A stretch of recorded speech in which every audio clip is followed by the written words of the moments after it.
তোমাদের সকলকে স্বাগত জানাই আমার এই চ্যানেল জাগরিতে। দেখো,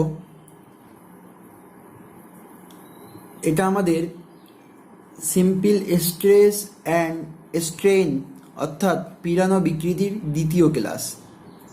ওকে, এই লকডাউনে বাড়িতে বসে সময় নষ্ট না করে খাতা পেন নিয়ে বসে পড়ো ক্লাস করতে।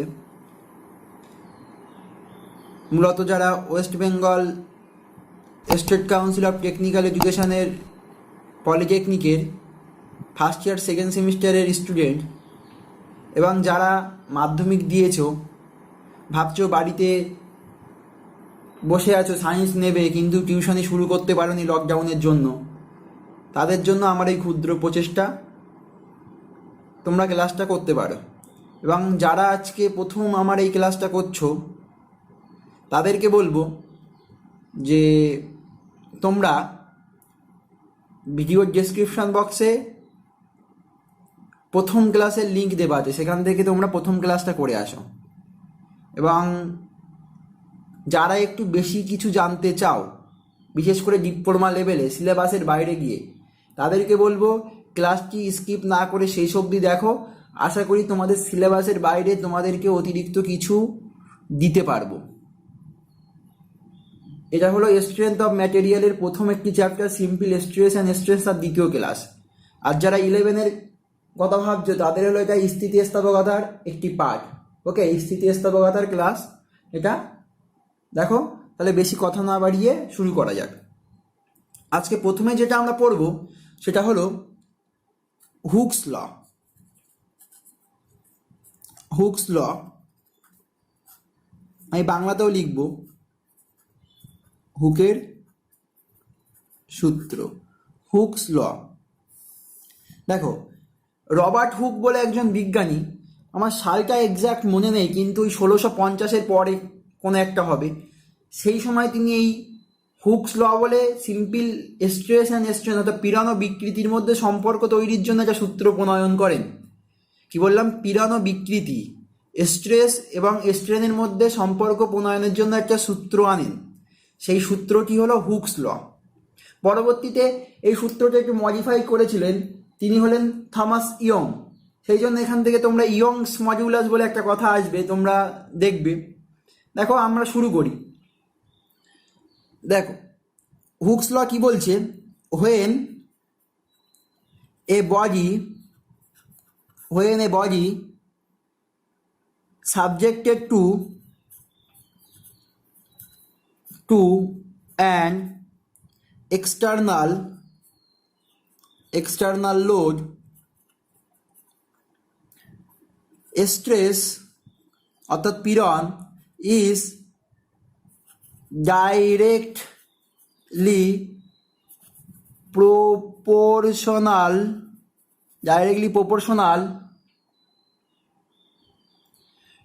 to strain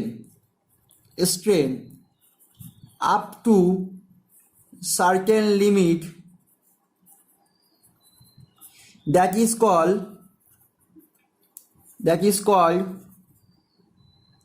proportional limit.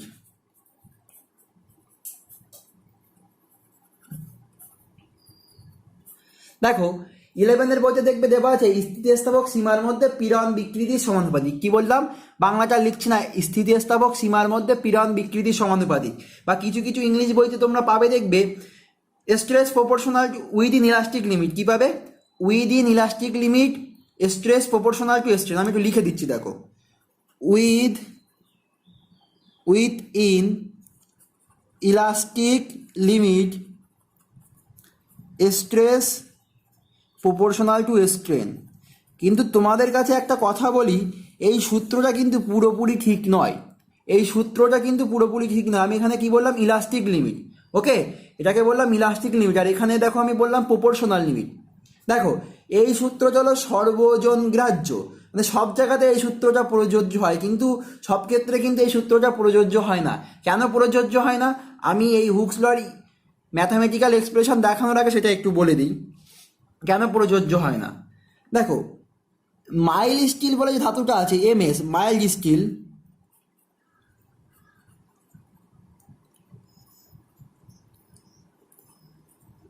Mile steel, এই মাইল স্টিলের ক্ষেত্রে ইলাস্টিক লিমিট তোমরা মনে রাখবে, কিন্তু এগুলো খুবই ইম্পর্টেন্ট জিনিস। ইলাস্টিক লিমিট অ্যান্ড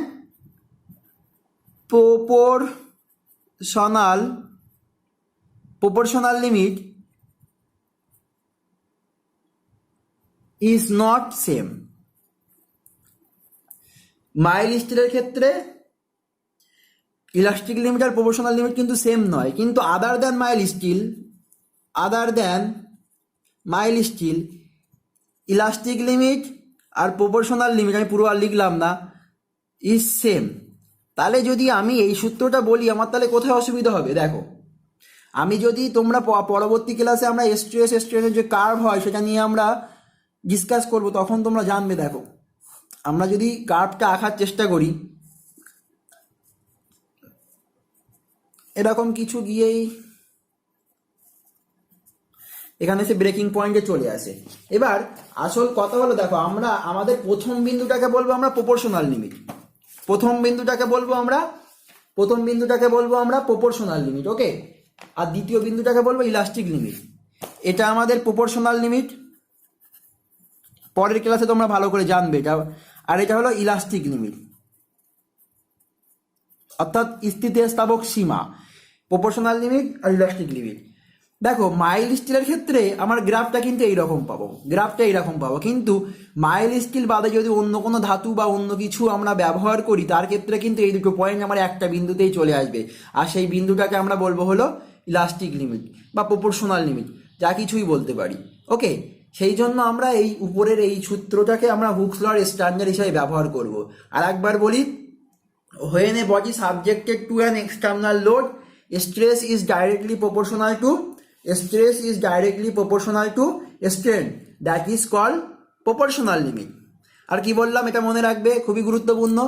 মাইল স্টিলের ক্ষেত্রে ইলাস্টিক লিমিট আর প্রপোর্শনাল লিমিট কিন্তু সেম নয়, কিন্তু আদার দ্যান মাইল স্টিলের ক্ষেত্রে ইলাস্টিক লিমিট আর প্রপোর্শনাল লিমিট কিন্তু সেম হয়, ওকে। দেখো, ম্যাথামেটিক্যাল এক্সপ্রেশন যদি আমরা করি, স্ট্রেস প্রপোর্শনাল টু স্ট্রেন, তোমরা করবে কি, যারা 11 পীড়ন সমানুপাতিক বিকৃতি, এখান থেকে আমরা ক্যালকুলেশন করলে কি পাবো, স্ট্রেস বাই স্ট্রেন, এটা কনস্ট্যান্ট চলে আসবে। এই কনস্ট্যান্টকে আমরা বিভিন্ন কিছু বলতে পারি, যেমন মডিউলাস অফ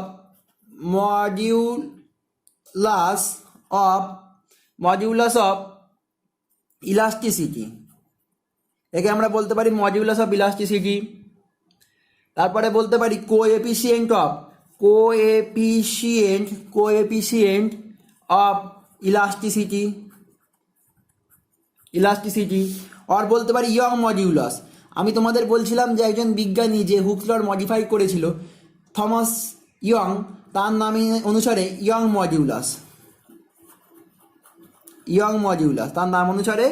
মডিউলাস, ওকে। এবার দেখো, আর যদি তোমরা এই হুকস লর হিসাবে যদি তোমরা জাস্ট একটা ছবি আঁকতে চাও, এখানে এরকমভাবে দেখিয়ে দিতে পারো, মানে স্ট্রেস প্রপোর্শনাল টু স্ট্রেন হচ্ছে, মানে এই সিম্বলটা গ্রাফটা এরকম হয়। এই বরাবর আমরা ওয়াই অ্যাক্সিস বরাবর আমরা স্ট্রেসকে রিপ্রেজেন্ট করবো, আর এক্স অ্যাক্সিস বরাবর আমরা স্ট্রেনকে রিপ্রেজেন্ট করব। এবার ইয়ং মডিউলাস, এই যে আমরা বললাম ইয়ং মডিউলাস, এই ইয়ং মডিউলাস আমরা কাকে বলবো? ইয়ং মডিউলাস কোনটাকে আমরা ইয়ং মডিউলাস বলবো? দেখো, ইয়ং মডিউলাস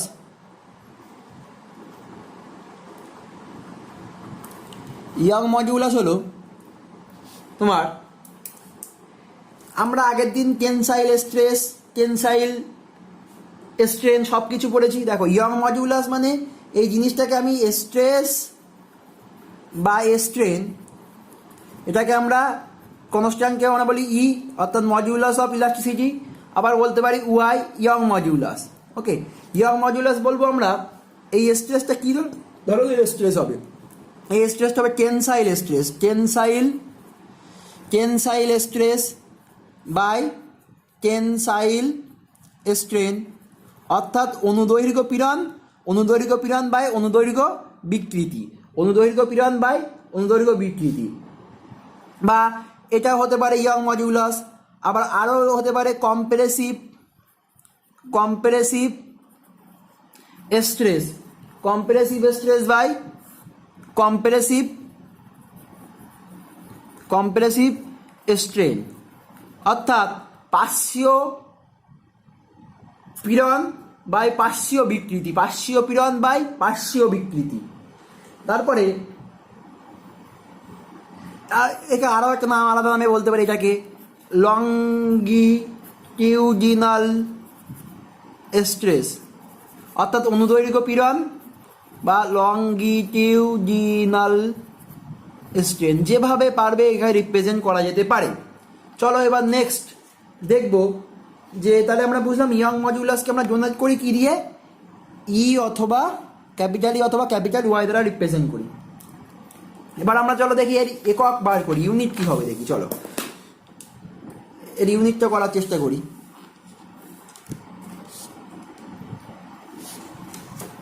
দেখো,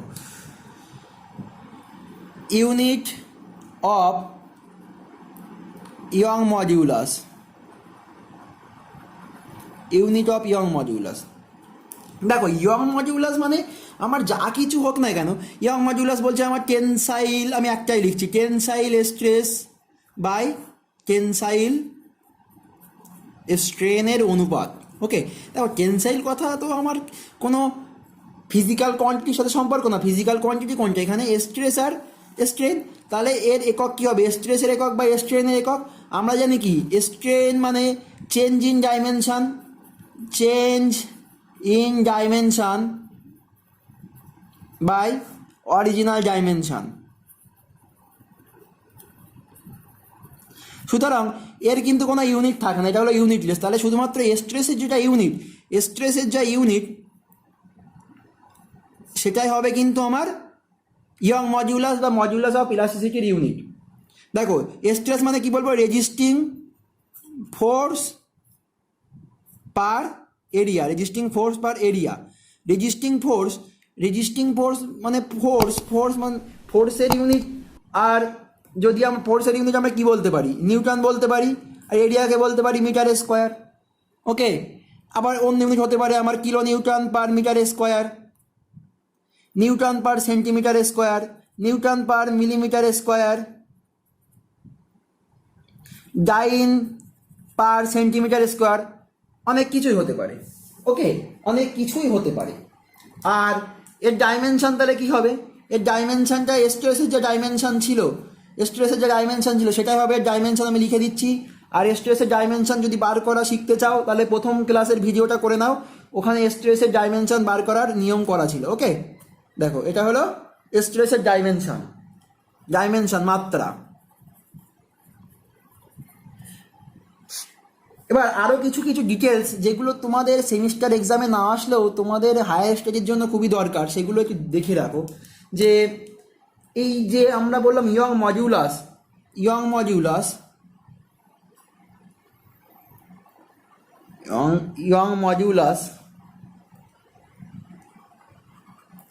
এর যে মান হয়, এর একটা মান হয় প্রতিটা ম্যাটেরিয়ালের ক্ষেত্রে, এই মানটা ধ্রুবক, প্রতিটা ম্যাটেরিয়ালের ক্ষেত্রে এই মানটা ধ্রুবক, বা মডিউলাস অফ ইলাস্টিসিটির মান হলো ধ্রুবক তার উপাদান হিসাবে, তার উপাদানের উপরে কিন্তু অবশ্যই নির্ভর করে।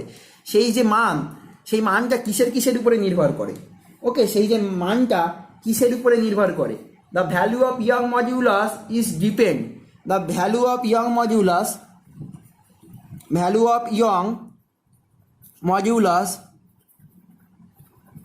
ইজ ডিপেন্ড আপন, তুমি কি বলতে পারো, the nature of the material,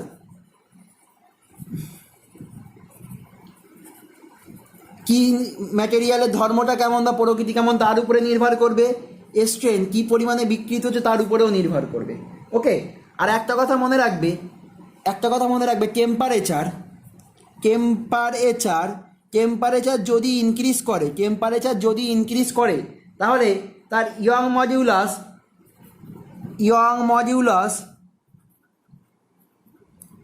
plus যে ভ্যালু হবে, ইয়ং মডিউলাস ভ্যালু, এটা কিন্তু ডিক্রিজ করবে। টেম্পারেচার ইনক্রিজ করলে ইয়ং মডিউলাসের ভ্যালু কিন্তু ডিক্রিজ করবে। ওকে, আর আমাদের জানি স্ট্রেট অবস্থায় পদার্থ তিন প্রকার, সলিড, লিকুইড আর গ্যাস। কিন্তু এই যে ইয়ং মডিউলাস শুধুমাত্র অ্যাপ্লিকেবল হয় সলিডের ক্ষেত্রে, ইয়ং মডিউলাস শুধুমাত্র সলিডের একটা ক্যারেক্টার। আরও একটা কথা যে what do you mean by what what what do you mean by the young modulus of copper tama copper is 1.26 into 10 to the power 12 dyne per centimeter square। বলছে কপারের young modulus 1.26 into 10 to the power 12 dyne per centimetre. এই কথাটার অর্থ তোমার কাছে কি? দেখো, এই কথাটার অর্থ এরকমভাবে বলবে যে তামার Young modulus 1.26 into 10 to the power 12 dyne per সেন্টিমিটারের অর্থ হলো তামার তারের একক অনুদৈর্ঘ্য বিকৃতি। একক অনুদৈর্ঘ্য বিকৃতি মানে হলো তোমার লংগিটিউডিনাল স্ট্রেন। কি বললাম? অনুদৈর্ঘ্য বিকৃতি, লংগিটিউডিনাল স্ট্রেন। অনুদৈর্ঘ্য বিকৃতি করতে তার প্রতি একক প্রতি সেন্টিমিটার স্কোয়ার, ক্ষেত্রফলের একক কী দেওয়া আছে? Centimetre square.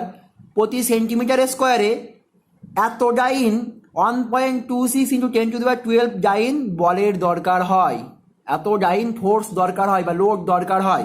আবার একবার বলি, তামাতে একক অনুদৈর্ঘ্য বিকৃতি ইউনিট একক অনুদৈর্ঘ্য বিকৃতি করতে প্রতি সেন্টিমিটার স্কোয়ার ক্ষেত্রফলে 1.26 into 10 to the power 12 dyne বল প্রয়োজন হয়। ওকে, চলো আমরা এবার কিছু গুরুত্বপূর্ণ জিনিস দেখব। দাঁড়াও, দেখো আমরা প্রথমে দেখব ভলিউম স্ট্রেন, তারপরে দেখব ভলিউম স্ট্রেস, তারপরে দেখব বাল্ক মডিউলাস। খুবই গুরুত্বপূর্ণ এই যে বাল্ক মডিউলাস, পরীক্ষায় সেমিস্টার পরীক্ষায় আসার মতন একটি সংজ্ঞা। দেখো, দাঁড়াও একটু, দেখো বাল্ক মডিউলাস আমি যদি এগুলোর বাংলা লিখি তাহলে প্রথমটা হবে আয়তন বিকৃতি। আমি এগুলো কিন্তু আগের দিন পড়েছি ফার্স্ট ক্লাসে, তাও আমি একটু বলে দিচ্ছি। প্রথম লেকচারে কিন্তু আমি আয়তন বিকৃতি কি, আয়তন পীড়ন কি এগুলো বলেছি। আয়তন পীড়ন আর বাল্ক মডিউলাসের মানে হলো তোমার আয়তন বিকৃতি গুণাঙ্ক।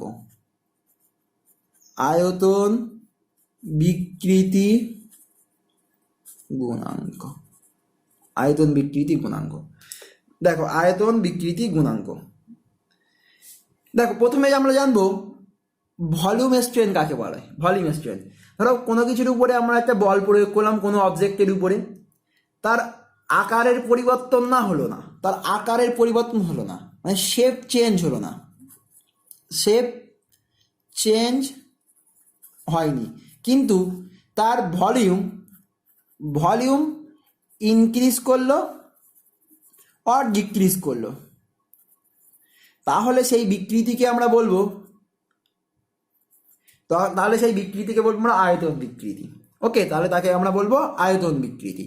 এবার এই আয়তন বিকৃতির জন্য এই বস্তুর মধ্যে যে আমার স্ট্রেস সৃষ্টি হচ্ছে, আয়তন বিকৃতির জন্য বস্তুর মধ্যে যে স্ট্রেস সৃষ্টি হচ্ছে তাকে বলবো আমরা ভলিউমেট্রিক স্ট্রেস, তাকে বলবো আমরা আয়তন পীড়ন। ওকে, তাকে বলবো আমরা আয়তন পীড়ন।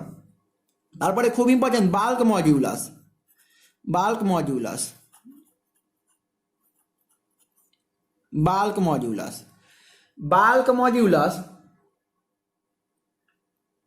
বা আয়তন বিকৃতি গুণাঙ্ক এর সংজ্ঞা যদি বলি আমরা, within elastic limit, within elastic limit the ratio between, তোমরা নোটস নিয়ে চিন্তা করো না, আমাদের স্ট্রেস স্ট্রেনের লেকচারগুলো শেষ হলে লাস্টের যে লেকচার থাকবে তার ভিডিওর ডেসক্রিপশনে তোমরা টোটাল স্ট্রেস স্ট্রেনের নোট, সিলেবাস হিসাবে যে নোটটা সেটা কিন্তু পেয়ে যাবে।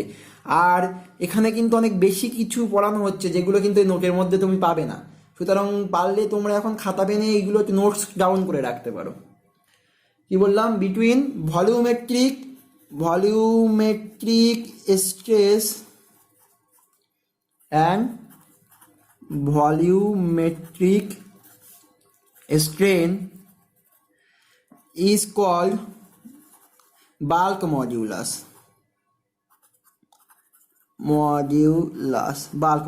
দেখো, বাল্ক মডিউলাসকে ক্যাপিটাল কে দ্বারা রিপ্রেজেন্ট করা হয়। কি? ক্যাপিটাল কে দ্বারা রিপ্রেজেন্ট করা হয়। তাহলে কে সমান আমরা কি লিখতে পারি? কিসের অনুপাত? Volumetric strength. ভলিউমেট্রিক স্ট্রেস কাকে বলে আমরা একটু আগেই বললাম। আর ভলিউমেট্রিক স্ট্রেনের অনুপাতকে আমরা বলবো বাল্ক মডিউলাস। তাহলে যদি ইউনিট বার করি তাহলে ইউনিটটা কি হবে? দেখো, এরও ইউনিট কি হবে? দেখো, সেই তো স্ট্রেনের কোনো একক থাকছে না, স্ট্রেসের যা ইউনিট সেটা ইউনিট হবে kilo newton per metre square, newton per metre square, newton per millimetre square, newton per centimetre square, ইত্যাদি ইত্যাদি হতে পারে। এর ডাইমেনশন কি হবে?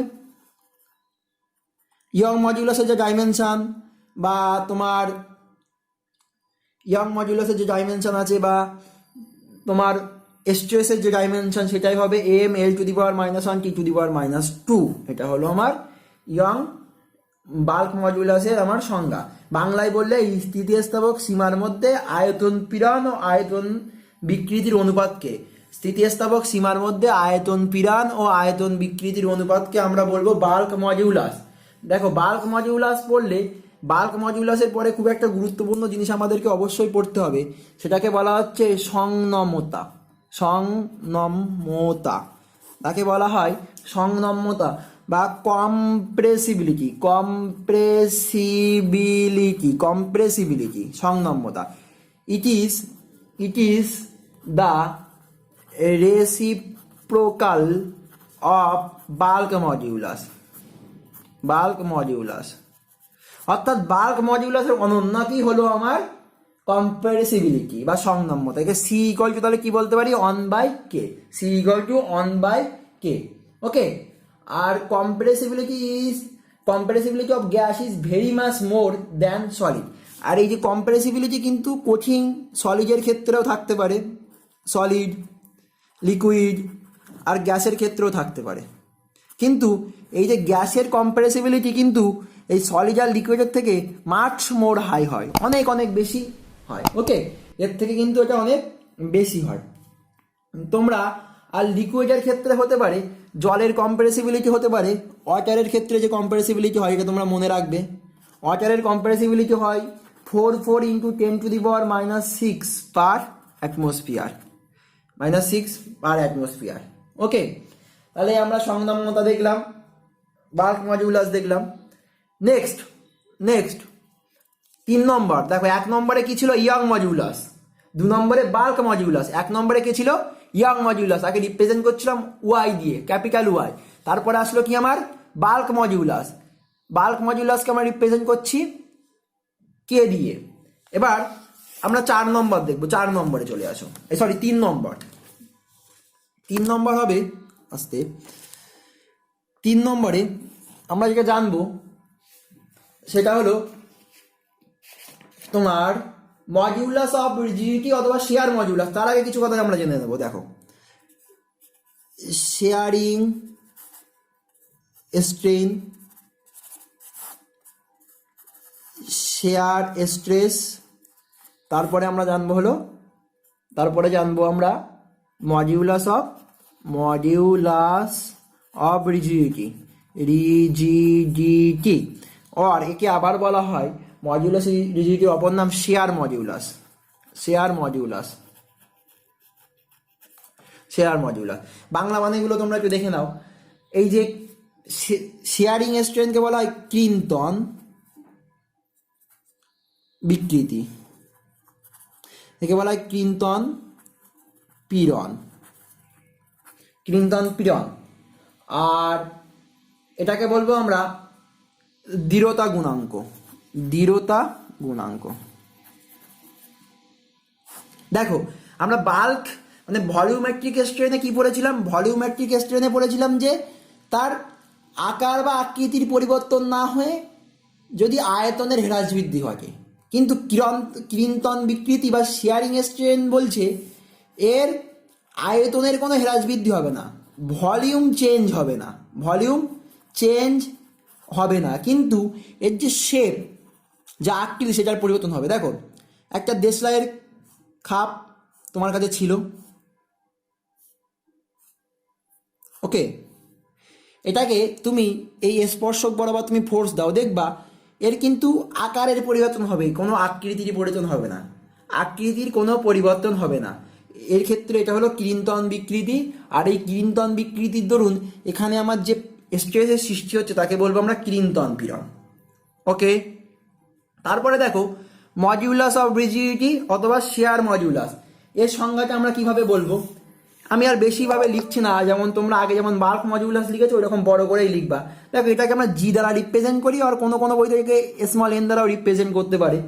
এই বোঝা গেল? সরি, স্মল এন না, ইটা দ্বারা রিপ্রেজেন্ট করে খুব সম্ভবত, আমার এই মুহূর্তে মনে পড়ছে না, ওকে। আর স্মল এন দ্বারা রিপ্রেজেন্ট করতে পারে। দেখো এটা হবে shear stress, shear stress by shear স্ট্রেনের অনুপাত, শেয়ার স্ট্রেস বাই শেয়ার স্ট্রেনের অনুপাত, ওকে। দেখো তাহলে এরকমভাবে এই স্ট্রেস আর স্ট্রেনের যে ইউনিট সেটা এখানে হবে, সেটা এখানে হবে মানে আমরা কি বলতে পারি এখান থেকে এর ইউনিট কি হবে? আগেরগুলো যা ইউনিট হয়েছে ইউনিট হবে kilo newton per metre square, newton per metre square, newton per millimetre square, dyne per centimetre square, ইত্যাদি ইত্যাদি। ডাইমেনশন কি হবে? বাল্ক মডুলাসের যে ডাইমেনশন ছিল, ইয়াং মডুলাসের যে ডাইমেনশন ছিল, স্ট্রেসের যে ডাইমেনশন ছিল, সেই ডাইমেনশনই হবে M L to the power -1 T to the power -2 হলো এর ডাইমেনশন। এবার দেখো, এবার আমরা করব, মনে রাখতে হবে এই যে আমার আকৃতির পরিবর্তন হয়। আকৃতি বলতে কার? সলিডের কিন্তু শুধুমাত্র আকৃতি থাকে, নিজের পার্সোনাল আকৃতি বা শেপ আছে শুধুমাত্র সলিডের ক্ষেত্রে। আর লিকুইডের তো নিশ্চয়ই নিজের কোনো আকার বা আকৃতি নেই, আর গ্যাসের তো নেই। তাহলে শুধুমাত্র সলিডের ক্ষেত্রে এটা অ্যাপ্লিকেবেল, সলিডের ক্ষেত্রে এটা কিন্তু অ্যাপ্লিকেবেল, অন্য আর কারোর ক্ষেত্রে কিন্তু এটা অ্যাপ্লিকেবেল নয়। দেখো আমরা এতক্ষণ ধরে পড়লাম, এবার যেটা পড়বো সেটা হলো, এতক্ষণ ধরে আমরা কোনো না কোনো মডিউলাস পড়েছি, এবার আমরা 4 নম্বরে পড়বো সেটা হলো পয়জন রেশিও, পয়জন অনুপাত যাকে বলা হয়। এই পয়জন অনুপাত কেন বলা হচ্ছে? দেখো দেখো পয়জনস রেশিও বলছে এটাকে আমরা রিপ্রেজেন্ট করি মিউ দ্বারা, এটাকে রিপ্রেজেন্ট করি আমার মিউ দ্বারা, রিপ্রেজেন্ট করি আমরা মিউ দ্বারা। এটা বলছে এটা কি কি হতে পারে? ইলাস্টিক লিমিটের within elastic limit the ratio between lateral strain by linear strain. ভালো করে খেয়াল করবা, আগে এখানে স্ট্রেস ছিল, এখানে স্ট্রেন ছিল, এর ক্ষেত্রে দুটোই আমার স্ট্রেন, অর্থাৎ পার্শ্বীয় বিকৃতি বাই অনুদৈর্ঘ্য বিকৃতি। তাহলে দেখো এর কিন্তু তাহলে দুটো সমজাতীয় রাশির অনুপাত হয়ে যাচ্ছে, সেই জন্য আমরা একে বলি পয়জন রেশিও। এর ইউনিট তাহলে কি হবে? খুব ইম্পর্টেন্ট, এর ইউনিট লেস, এর কোনো ইউনিট নেই, ওকে। আর ডাইমেনশন লিখতে দিলে কি লিখবো? ডাইমেনশন কি লিখবো আমরা? m two the power 0, l two the power 0, t two the power 0, dimension less, dimension নেই, ওকে। এবার এই যে পয়জন রেশিও, এই পয়জন রেশিও বস্তুর উপাদানের উপর কিন্তু নির্ভর করে, বস্তুর উপাদান এর উপরে নির্ভর করে, আর এর মান আর এটা কিন্তু শুধুমাত্র পয়জন রেশিও শুধুমাত্র কঠিন পদার্থের একটা বৈশিষ্ট্য, অনলি সলিডের একটা ক্যারেক্টার। সলিডের ক্ষেত্রে শুধুমাত্র এই পয়জন রেশিও জিনিসটা আসে, অন্য কিছুর ক্ষেত্রে কিন্তু আসে না।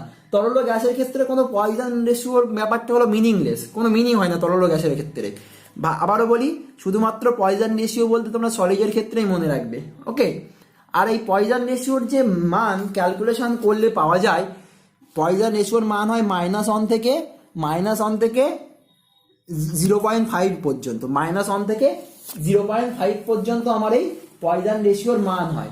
অর্থাৎ এটা হলো সর্বোচ্চ মান, এটা হলো সর্বনিম্ন মান। কিন্তু বাস্তবে দেখা গেছে যে এরূপ কোনো পদার্থ নেই যার ক্ষেত্রে তোমার কি বলবো লিনিয়ার এক্সপানশন এবং তোমার ল্যাটেরাল এক্সপানশন, মানে এমন এই একটা অবজেক্ট তুমি এর উপরে বল প্রয়োগ করছো, তাহলে কি হবে, এর যদি তোমার দৈর্ঘ্য যদি তোমার বাড়ে, তাহলে এর কি হবে, ক্ষেত্রফল এর ডাইমেনশন কমবে, তাহলে একটা বাড়ছে একটা কিন্তু কমছে।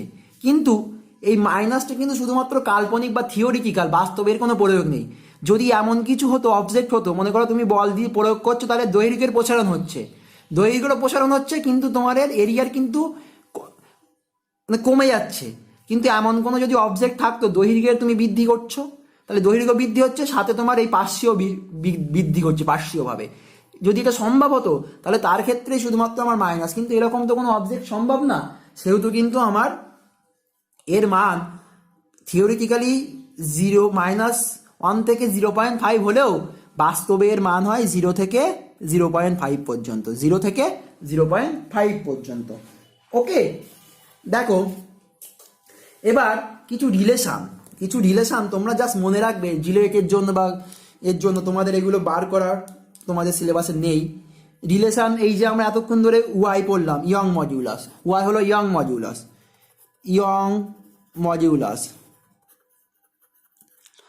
মডিউলাস, কে পড়লাম bulk modulus,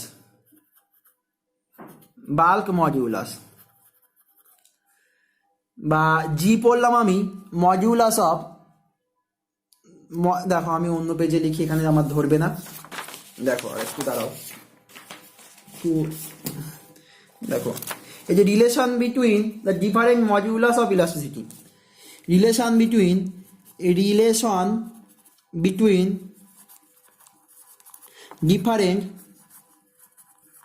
different modulus of elasticity। Y মানে আমরা কি জানি, ইয়ং মডিউলাস, কে মানে বাল্ক মডিউলাস,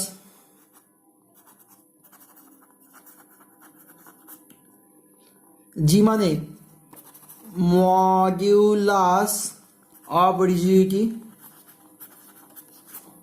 মিউ মানে হলো poison ratio.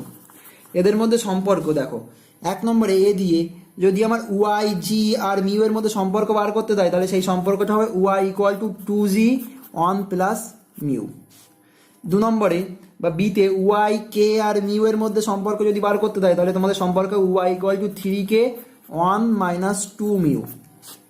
C k g আর মিউ এর মধ্যে সম্পর্ক বার করতে দিলে সম্পর্কটা হবে mu equal to 3k minus 2g 6k plus 2g, okay. The last, এটা ওয়াই কে জি এর মধ্যে যদি সম্পর্ক বার করতে দেয়, সেটা হবে Y equal to 9gk by 3k plus g, okay. মোটামুটি এগুলো মনে রেখো। আর নেক্সট ক্লাসে আমরা স্ট্রেনের ডায়াগ্রাম, মাইল স্টিলের ক্ষেত্রে কি হয় এটা দিয়েই শুরু করব, যেটা সেমিস্টার এক্সামের ক্ষেত্রে খুবই ইম্পর্টেন্ট। আর তোমাদের উদ্দেশ্যে কিছু একটা কথা বলার ছিল, যে তোমরা যারা এই ভিডিওটি দেখছো, যে প্রান্ত থেকে এই ভিডিওটি দেখছো, তোমাদের পড়াশোনার পারফরমেন্সকে এই লকডাউনে আরেকটু যদি ভালো হয়, সেই জন্য আমি ভাবছিলাম ফ্রি অফ কস্টে একটা আমি চ্যাপ্টারের শেষে মক টেস্টের ব্যবস্থা করব। সেই সিস্টেমটা কিভাবে হবে, অনলাইনেই মক টেস্ট হবে, এবং তারপরের কোনো একটা ভিডিওতে আমি সেই রেজাল্টটা নিয়ে ক্লারিফিকেশান করব, কে কেমন রেজাল্ট করলো, প্রত্যেকে তো নাম লিখে সেটা অনলাইনে মক টেস্ট দেবে। সুতরাং তোমরা যদি এই মক টেস্ট দিতে আগ্রহী থাকো, তাহলে প্রত্যেকে কমেন্ট সেকশনে কমেন্ট করবে। যদি কম বেশি 100 জন আগ্রহী থাকে এই মক টেস্ট দিতে, যদি 100 জন কমেন্ট করে রাজি হয় যে তারা মক টেস্ট দিতে রাজি আছে, তাহলে আমি নেক্সট ভিডিওতে ডিসকাস করব কবে কিভাবে মক টেস্ট নেব। ওকে, ততক্ষণ দেখতে থাকো আমাদের চ্যানেল। প্রতিদিন সন্ধ্যা 6টায় তোমরা ক্লাস পাবে। সোম থেকে শনি 6 দিন ক্লাস পাবে, 3 দিন ড্রয়িং, 3 দিন সম, 1 দিন অন্তর অন্তর ক্লাস পাবে। সুতরাং ভিডিওটি ভালো লাগলে অবশ্যই লাইক করবে, শেয়ার করবে, কমেন্ট করবে, আর চ্যানেলটি সাবস্ক্রাইব করে বেল আইকনে ক্লিক করে রাখবে পরবর্তী ভিডিও নোটিফিকেশান যাতে তুমি সবার আগে পেতে পারো। ওকে, সকলকে অসংখ্য ধন্যবাদ ভিডিওটি শেষ পর্যন্ত দেখার জন্য।